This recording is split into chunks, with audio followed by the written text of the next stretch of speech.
ಬಿಜೆಪಿಯ ಒಟ್ಟು 104 ಶಾಸಕರು ದೆಹಲಿಯಲ್ಲಿ ಬೀಡು ಬಿಟ್ಟಿದ್ದಾರೆ. ಇಂದು ಸಂಜೆ ಗುರುಗ್ರಾಮದತ್ತ ಹಲವು ಬಿಜೆಪಿಯ ಶಾಸಕರು ಹೋಗುವಂತ ಸಾಧ್ಯತೆ. ದೆಹಲಿಯಲ್ಲೇ ಉಳಿದಿದ್ದಾರೆ ಬಿಜೆಪಿ ರಾಜ್ಯಾಧ್ಯಕ್ಷ ಯಡಿಯೂರಪ್ಪನವರು. ಇವರೆಲ್ಲರೂ ಕೂಡ ನಾಳೆ ಒಂದು ಸಭೆಯನ್ನ ಸೇರಲಿದ್ದಾರೆ. ಸದ್ಯಕ್ಕೆ ಕಾದು ನೋಡುವಂತಹ ತಂತ್ರಕ್ಕೆ ಬಿಜೆಪಿ ನಾಯಕರು ಮೊರೆ ಹೋದಂತೆ ಕಾಣಿಸ್ತಾ ಇದೆ. ಇಂದು ರಾತ್ರಿ ಬಿಜೆಪಿ ಶಾಸಕರನ್ನ ಅಮಿತ್ ಶಾ ಭೇಟಿ ಮಾಡ್ತಾರೆ ಅಂತಲೂ ಕೂಡ ಹೇಳಲಾಗ್ತಾ ಇದೆ. ಆ ಸಾಧ್ಯತೆಗಳ ಕುರಿತಾಗಿ ಮಾಹಿತಿ. ಇನ್ನೆರಡು ದಿನ ಒಟ್ಟಾರೆಯಲ್ಲಿ 104 ಶಾಸಕರು ಬಿಜೆಪಿಗರೇನಿದ್ದಾರೆ ಅವರೆಲ್ಲರೂ ಕೂಡ ದೆಹಲಿಯಲ್ಲೇ ಬೀಡು ಬಿಡಬೇಕಾಗುತ್ತೆ. ಭಾರತೀಯ ಜನತಾ ಪಾರ್ಟಿ 104 ಜನ MLA ಇಟ್ಕೊಂಡು ವಿರೋಧ ಪಕ್ಷವಾಗಿ ನಾವು ಕೆಲಸ ಮಾಡಕ್ಕೆ ಸಿದ್ಧ ಇದ್ದೇವೆ. ಆದರೆ ಸ್ಪಷ್ಟ ಬಹುಮತ ಇರುವಂತ ಕಾಂಗ್ರೆಸ್ JDS ಒಟ್ಟಾಗಿ ಆಡಳಿತ ನಡೆಸೋದಲ್ಲಿ ಸಂಪೂರ್ಣ ವಿಫಲ ಆಗಿದೆ. 167 ತಾಲೂಕಲ್ಲಿ ಭೀಕರ ಬರಗಾಲ ಇದೆ. ರೈತರು ಆತ್ಮಹತ್ಯೆ ಮಾಡಿಕೊಳ್ಳುವಂತ ಪ್ರಕರಣಗಳು ಪ್ರತಿನಿತ್ಯ ಮುಂದುವರೆದಿದೆ. ಯಾವುದೇ ಸಚಿವ ಬರಗಾಲದ ಕಡೆ ಗಮನ ಕೊಡ್ತಿಲ್ಲ, ಅಭಿವೃದ್ಧಿ ಕಾರ್ಯಗಳು ಆಗ್ತಾ ಇಲ್ಲ. ಕಳೆದ 8-9 ತಿಂಗಳು ಪೂರ್ಣ ಸಮಯ ಹಾಳು ಮಾಡಿದ್ದಾರೆ. ಅಭಿವೃದ್ಧಿ ಕಾರ್ಯಗಳು ಸ್ಥಗಿತ ಆಗಿದೆ. ಯಾವುದೇ ಇಲಾಖೆಗಳಲ್ಲಿ ಕೆಲಸ ಕಾರ್ಯಗಳು ಆಗ್ತಾ ಇಲ್ಲ. ಮಂತ್ರಿಗಳಲ್ಲಿ ಒಮ್ಮತ ಇಲ್ಲ, ಒಗ್ಗಟ್ಟಿಲ್ಲ. ಕುಮಾರಸ್ವಾಮಿ ಅವರು ಏನ್ ಹೇಳಿದ್ರು, ಒಂದು 4-5 ದಿವಸ ನನಗೊಂದು ವರ್ಗಾವಣೆಯನ್ನ ಮಾಡಕ್ಕಾಗ್ತಾ ಇಲ್ಲ, ನನಗೆ ಯಾವುದೇ ಒಂದು ಅಧಿಕಾರ ಇಲ್ಲದೆ ಇರುವಂತಹ ಸ್ಥಿತಿಯಲ್ಲಿ ನಾನು ಇದ್ದೇನೆ, ಒಬ್ಬ ಕ್ಲರ್ಕ್ನಂತ ಕೆಲಸ ಮಾಡ್ತಾ ಇದ್ದೇನೆ. ನಮ್ಮ ತಂದೆಯವರು ಹೇಳಿದ್ದಾರೆ ಲೋಕಸಭೆವರೆಗೂ ಸ್ವಲ್ಪ ತಾಳ್ಮೆಯಿಂದ ಇರುವಂತ, ಅದಕ್ಕೋಸ್ಕರ ನಾನು ತಾಳ್ಮೆಯಿಂದ ಇದ್ದೇನೆ ಅಂತ ಹೇಳಿದ್ರೆ ಅರ್ಥ ಏನು? ಅದರ ಅರ್ಥ ಕಾಂಗ್ರೆಸ್ JDS ಅಲ್ಲಿ ಒಗ್ಗಟ್ಟಿಲ್ಲ, ಅಭಿವೃದ್ಧಿ ಕಾರ್ಯದ ಕಡೆ ಗಮನ ಕೊಡ್ತಿಲ್ಲ, ಸಚಿವ ಸಂಪುಟದಲ್ಲಿ ಒಗ್ಗಟ್ಟಿಲ್ಲ. ಇದರ ಪರಿಣಾಮ ರಾಜ್ಯದ ಜನ ಸಮಸ್ಯೆಗಳನ್ನು ಎದುರಿಸ್ತಾ ಇದ್ದಾರೆ, ಅಭಿವೃದ್ಧಿ ಕಾರ್ಯಗಳು ನಿಂತಿದೆ. ಇದೆಲ್ಲದರ ಬಗ್ಗೆ ಇವತ್ತು ಸವಿಸ್ತಾರವಾಗಿ ನಮ್ಮ ಶಾಸಕರ ಜೊತೆ ಚರ್ಚೆ ಮಾಡಿದ್ದೇವೆ. ಕುಮಾರಸ್ವಾಮಿ ಅವರು ಏನ್ ಪ್ರಯತ್ನ ಮಾಡ್ತಾ ಇದ್ದಾರೆ, ಇವತ್ತು ಭಾರತೀಯ ಜನತಾ ಪಾರ್ಟಿಯ ಶಾಸಕರನ್ನ ಕಾಂಟ್ಯಾಕ್ಟ್ ಮಾಡುವಂತ ಪ್ರಯತ್ನ ಮಾಡಿ ಅವರೇ ಹೇಳಿಕೆ ಕೊಟ್ಟಿರುವಂತ ಹೇಳಿಕೆ ಪ್ರಕಾರ ಬಹಳ ಜನ ಬಿಜೆಪಿ ಶಾಸಕರು ನಮ್ಮ ಜೊತೆಗಿದ್ದಾರೆ, ನನ್ನ ಟಚ್ ಅಲ್ಲಿ ಇದ್ದಾರೆ ಅನ್ನೋ ಪ್ರಯತ್ನ. ಮತ್ತೆ ಕಲಬುರಗಿನಲ್ಲಿ ನಮ್ಮೊಬ್ಬ ಶಾಸಕನನ್ನ ನಾನು ಮಂತ್ರಿ ಮಾಡ್ತೇನೆ, ಹಣ ಕೊಡ್ತೇನೆ ಬಾ ಅಂತ ಕರೆದಂತಹದ್ದು, ಅದೆಲ್ಲ ಉದಾಹರಣೆಗಳು ಬೇಕಾದಷ್ಟಿದೆ. ಆರ್ಟ್ಸ್ ಟ್ರೇಡಿಂಗ್ ಮಾಡ್ತಾ ಇರುವಂತಹದ್ದು, ಬಿಜೆಪಿ ಶಾಸಕರನ್ನ ಸೆಳೆಯುವಂತ ಪ್ರಯತ್ನ ಮಾಡ್ತಾ ಇರುವಂತಹದ್ದು, ಬಹುಮತ ಇದ್ರೂ ಸಹ ಕಾಂಗ್ರೆಸ್ JDS ಆ ಪ್ರಯತ್ನ ಮಾಡ್ತಾ ಇದೆ ಹೊರತು ಭಾರತೀಯ ಜನತಾ ಪಾರ್ಟಿ ಮಾಡ್ತಾ ಇಲ್ಲ. ನಾವು ಶಾಂತವಾಗಿ 104 ಜನ ವಿರೋಧ ಪಕ್ಷದಲ್ಲಿ ಕೆಲಸ ಮಾಡಕ್ಕೆ ಸಿದ್ಧ ಇದ್ದೇವೆ. ಗೊಂದಲ ಉಂಟು ಮಾಡ್ತಿರುವಂತ ಈ ಕಾಂಗ್ರೆಸ್ JDS ಅಭಿವೃದ್ಧಿ ಕಾರ್ಯದ ಕಡೆ ಗಮನ ಕೊಡ್ಲಿ. ಭಾರತೀಯ ಜನತಾ ಪಾರ್ಟಿ ವಿರೋಧ ಪಕ್ಷವಾಗಿ ನಾವು ಪ್ರಾಮಾಣಿಕ ಕೆಲಸ ಮಾಡಕ್ಕೆ ಸಿದ್ಧ ಇದ್ದೇವೆ.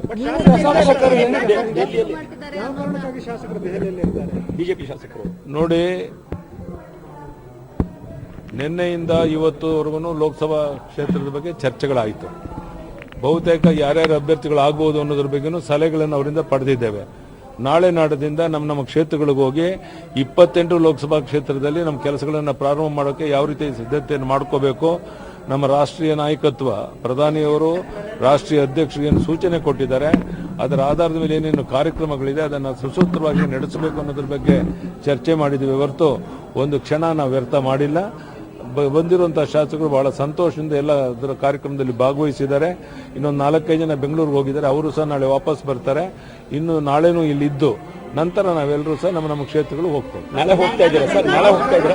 ಬಹುಪಾಲು ನಾಳೆ ನಾಡಿದ್ರಲ್ಲಿ ನಾವೆಲ್ಲ ವಾಪಸ್ಸು ನಮ್ಮ ಕ್ಷೇತ್ರಗಳು ಹೋಗ್ತೇವೆ. ನೀವು ಬೆಂಗಳೂರು ಹೋಗ್ತಾ ಇದ್ದೀರಾ ಸರ್? ಇಲ್ಲ, ನಾನು ನಾಳೆ ಅಥವಾ ನಾಡಿದ್ದು ಹೋಗ್ತೇನೆ. ಧನ್ಯವಾದ. ರೆಸಾರ್ಟ್ ಎಲ್ಲಿದ್ದಾರೆ? ನಾವು ಬೆಂಗಳೂರು, ಡೆಲ್ಲಿನಲ್ಲಿ ನಮ್ಮ ಶಾಸಕರ ಭವನಗಳಲ್ಲಿ ಇದ್ದೇವೆ. ನಮ್ಮ ಕೆಲಸಗಳು ನಾವು ಮಾಡ್ತಾ ಇದ್ದೇವೆ. ರೆಸಾರ್ಟ್ ರಾಜಕಾರಣ ಮಾಡುವಂತ ಅಗತ್ಯನೂ ಇಲ್ಲ, ಅದನ್ನ ನಾವು ಮಾಡ್ತಾನೂ ಇಲ್ಲ.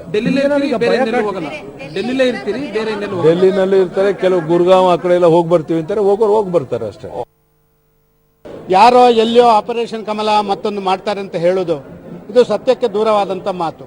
ಒಂದು. ಎರಡನೇದಾಗಿ ನಾನು ಬಾರಿ ಹೇಳ್ತಾ ಇದ್ದೀನಿ, ನಮ್ಮ ಪಕ್ಷದ 104 ಶಾಸಕರನ್ನು ಕೂಡ ನಮ್ಮ ಅಧ್ಯಕ್ಷರು ಕರೆದ ಕೂಡಲೇ ನಾವೆಲ್ಲ ಒಟ್ಟಾಗಿ ಒಂದಾಗಿ ಒಂದೇ ಕಡೆ ಒಂದೇ ದೃಷ್ಟಿಕೋನದಿಂದ ಇರುವಂತದ್ದು ನೀವು ಕಂಡಿದ್ದೀರಿ. ಅದು ಕಾಂಗ್ರೆಸ್ನವರಿಗೆ ಯಾಕೆ ಆಗ್ತಾ ಇಲ್ಲ? ಅದು JDSನವರಿಗೆ ಯಾಕೆ ಆಗ್ತಾ ಇಲ್ಲ? ಅವರವರ ಮನೆ ಸರಿ ಇಟ್ಕೊಳ್ಳುವಂಥದ್ದು ಅವರವರ ಜವಾಬ್ದಾರಿ. ಅವರವರ ಮನೆ ಸರಿ ಇಟ್ಕೊಳ್ಳೋಕ್ಕಾಗಲ್ಲ, ಅವರ ಮಕ್ಕಳನ್ನ ಸರಿ ನೋಡಿಕೊಳ್ಳೋಕ್ಕಾಗಲ್ಲ ಅಂತ ಹೇಳಿದ್ರೆ ಅದಕ್ಕೆ ಇನ್ನೊಬ್ಬರನ್ನ ಪಕ್ಕದ ಮನೆಯವರನ್ನು ದೂಷಿಸುವುದು ಇದು ನ್ಯಾಯ ಅಲ್ಲ. ಅವರಿಗೆ ಒಂದು ರೀತಿಯಲ್ಲಿ ಒಂದು ಗಾದೆ ಇದೆ ಅಂತೆ, ಕುಣಿಲಿಕ್ಕೆ ಬಾರದವನಿಗೆ ನೆಲ ಡೊಂಕು ಅಂತ ಹೇಳಿದಂಗೆ ಇವರಿಗೆ ಕಾಣೋದೆಲ್ಲ ಡೊಂಕೆ. ಇವರ ಮನಸ್ಸು ಡೊಂಕು, ಇವರ ನಡವಳಿಕೆಯೂ ಡೊಂಕು, ಇವರು ಮಾಡ್ತಾ ಇರುವಂತ ಕೆಲಸವೂ ಡೊಂಕು. ಇದನ್ನೆಲ್ಲ ನೋಡಿಕೊಂಡು ಬೇರೆಯವರ ಮೇಲೆ ಆರೋಪ ಮಾಡುವಂತ ಕೆಲಸ ಮಾಡ್ತಾರೆ. ಈ ಹಳದಿ ರೋಗದ ಬಗ್ಗೆ ನಾನೇನು ಹೇಳಬೇಕಾಗಿಲ್ಲ. ನಾವು ನಮ್ಮ ಪಾರ್ಟಿಯ ಡೊಂಕನ್ನು ತಿದ್ದಿಕೊಳ್ಳಿಕ್ಕೆ ನಾವು ಸೇರಿದ್ದೇವೆ. ಅವರ ಪಾರ್ಟಿಯ ಡೊಂಕನ್ನು ತಿದ್ದಿಕೊಳ್ಳಿಕ್ಕೆ ಸೇರಿಕೊಳ್ಳಿ, ಯಾರು ಬೇಡ ಅಂತ ಹೇಳ್ತಾರೆ? ಸರ್ ಈಗ ಶಾಸಕರಲ್ಲಿ ಎಲ್ಲಿಗೆ ಹೋಗ್ತಾರೆ ಸರ್? ಈಗ ಯಾವುದು ಅವರವರ ಮನೆಗಳಿಗೆ ಅವರವರ ಊರುಗಳಿಗೆ ಹೋಗ್ತಾರೆ ಸರ್ ಇವತ್ತು ಹೊರಟ್ರಲ್ಲ ನಿಮ್ಮ ಎದುರಿನಲ್ಲ, ಇಲ್ಲಿಂದ ಬೇರೆ ಎಲ್ಲ ಕಡೆ ಹೋಗ್ತಾರೆ ಗೊತ್ತಿಲ್ಲಪ್ಪ, ನೀವೇ ಟ್ರೇಸ್ ಮಾಡಿ ನೋಡಿ. ಈಗ KB1ಗೆ KB2ಗೆ ಮತ್ತೆ ಬೇರೆ ಬೇರೆ ಹೋಟೆಲ್ಗಳಿಗೆ ಹೋಗಿ ಅವರವರ ಲಗೇಜ್ ಅನ್ನು ಎತ್ಕೊಂಡು ಇವಾಗ ಹೆಚ್ಚಿನ ಡೀಟೇಲ್ಸ್ ಕೊಡ್ತಾರೆ ನಮ್ಮ ಪ್ರತಿನಿಧಿ ರವೀಶ್ ಸದಾನಂದ ಗೌಡರು ಮಾತನಾಡುವಾಗ ನಮ್ಮ ಡೊಂಕನ್ನ ನಾವು ತಿತ್ಕೊಳ್ತಾ ಇದ್ದೀವಿ, ಅವರ ಡೊಂಕನ್ನ ಅವರು ತಿತ್ಕೊಳ್ಳಿ ಅನ್ನುವಂತ ಸ್ಟೇಟ್ಮೆಂಟ್ ಕೊಡ್ತಾರೆ. ಹಾಗಾದ್ರೆ ಬಿಜೆಪಿಗರಲ್ಲಿ ಡೊಂಕ್ ಇದೆ ಅಂತನಾ? ದಿವ್ಯ, ಪ್ರಮುಖವಾಗಿರ್ತಕ್ಕಂಥದ್ದು ಈಗಾಗಲೇ ಆಪರೇಷನ್ ಕಮಲ ವಿಚಾರವಾಗಿ ಏನ್ ದೊಡ್ಡ ಮಟ್ಟದ ಸುದ್ದಿ ಆಗ್ತಾ ಇದೆ. ಅದೇ ರೀತಿ ಕೂಡ ಕುಮಾರಸ್ವಾಮಿ ಅವರು ಕೂಡ ಆಪರೇಷನ್ ಮಾಡ್ತಾರೆ ಅಂತ ಕೂಡ ಬಿಜೆಪಿ ನಾಯಕರು ಆರೋಪ ಮಾಡ್ತಾ ಇದ್ದಾರೆ. ಹಾಗಾಗಿ ಆ ಡೊಂಕನ್ನು ತಿದ್ಕೊಳ್ಳೋದಿರ್ಬೋದು ಅಥವಾ ಬಿಜೆಪಿಯ ಕೆಲ ಶಾಸಕರ ಮೇಲೆ ಅವರಿಗೆ ನಂಬಿಕೆ ಇಲ್ಲದೇ ಇರ್ಬೋದು. ಈ ಎಲ್ಲಾ ಬೆಳವಣಿಗೆಗಳ ಹಿನ್ನೆಲೆಯಲ್ಲಿ ಎಲ್ಲೋ ಒಂದ್ ಕಡೆ ಯಡಿಯೂರಪ್ಪನವರು ಕೂಡ ಆ ಒಂದು ಶಾಸಕರುಗಳೆಲ್ಲರೂ ಕೂಡ ಒಟ್ಟಾಗಿರ್ಬೇಕು ಅಂತನೂ ಕೂಡ ಹೇಳಿ ಆಗ ಅವರನ್ನ ಗುರುಗಾಂವ್ ರೆಸಾರ್ಟ್ಗೆ ಕೂಡ ಕಳಿಸ್ತಾ ಇದ್ದಾರೆ. ಪ್ರಮುಖವಾಗಿರ್ತಕ್ಕಂಥದ್ದು ಎಲ್ಲಾ ಬಿಜೆಪಿ ಶಾಸಕರು ನಾವು ಹೇಳೋ ತನಕನೂ ಎಲ್ಲೂ ಹೋಗ್ಬಾರ್ದು ಅಂತ ಕೂಡ ಒಂದು ರೀತಿಯಲ್ಲಿ ಕಟ್ಟಾಜ್ಞೆಯನ್ನು ಕೂಡ ಮಾಡಿದ್ದಾರೆ. ಹಾಗಾಗಿ ಯಡಿಯೂರಪ್ಪನವರು ಕೂಡ ಈಗ ಸದ್ಯಕ್ಕೆ ಇವತ್ತು ತೆರಳೋದಿಲ್ಲ ಅನ್ನೋ ಮಾತುಗಳನ್ನು ಕೂಡ ಹೇಳ್ತಾ ಇದ್ದಾರೆ. ಹಾಗಾಗಿ ಏನೆಲ್ಲ ಆಗುತ್ತೆ ನೇರದಿಂದಲೇ ನಮ್ಗೆ ಕೂಡ ಕಾದ್ ನೋಡಬೇಕಾಗಿದೆ. ದಿವ್ಯಾ, ಇವರೆಲ್ಲ ಸೇರ್ತಾ ಇರೋದು ಆಪರೇಷನ್ ಕಮಲ ನಡೆಸೋದಿಕ್ಕೆ ಅನ್ನುವಂತಹ ಮಾಹಿತಿಗಳು ಇಲ್ಲಿಯವರೆಗೂ ಕೂಡ ಕೇಳಿ ಬಂದಿತ್ತು. ಕಾಂಗ್ರೆಸ್ನ ಶಾಸಕರನ್ನು ಕೂಡ ಪಕ್ಷೇತರ ಶಾಸಕರನ್ನು ಕೂಡ ಅವರು ಸೆಳೀತಾ ಇದ್ದಾರೆ ಅಂತ. ಆದ್ರೆ ಇವರ ಸ್ಟೇಟ್ಮೆಂಟ್ ಗಳನ್ನ ನೋಡ್ತಾ ಇದ್ರೆ ಇದಕ್ಕೆ ತದ್ವಿರುದ್ಧ ಅಂತ ಅನಿಸ್ತಾ ಇಲ್ವಾ ರವೀಶ್? ಖಂಡಿತವಾಗಿ ಕೂಡ ಯಾವುದೇ ಒಬ್ಬ ರಾಜಕಾರಣಿ ತಾನು ಏನ್ ಮಾಡ್ತಾ ಇದ್ದೀನಿ ಅನ್ನೋದು ಕೂಡ ಸ್ಪಷ್ಟವಾಗಿ ಹೇಳೋದಿಲ್ಲ, ಯಾಕಂದ್ರೆ ಪೂರ್ತಿ ರಿಸಲ್ಟ್ ಬರೋ ತನಕ ಕೂಡ. ಹಾಗಾಗಿ ಈಗಾಗಲೇ ಆಪರೇಷನ್ ಕಮಲ ಅಂತ ಹೇಳಿ ಸಾಕಷ್ಟು ಬಾರಿ ಒಂದು ರೀತಿಯಲ್ಲಿ ಕೈ ಸುಟ್ಟುಕೊಂಡಿದೆ ಬಿಜೆಪಿ. ಈ ನೆಲೆಯಲ್ಲಿ ಇದನ್ನ ಬಹಿರಂಗವಾಗಿ ಹೇಳ್ಕೊಳ್ತಾ ಇಲ್ಲ.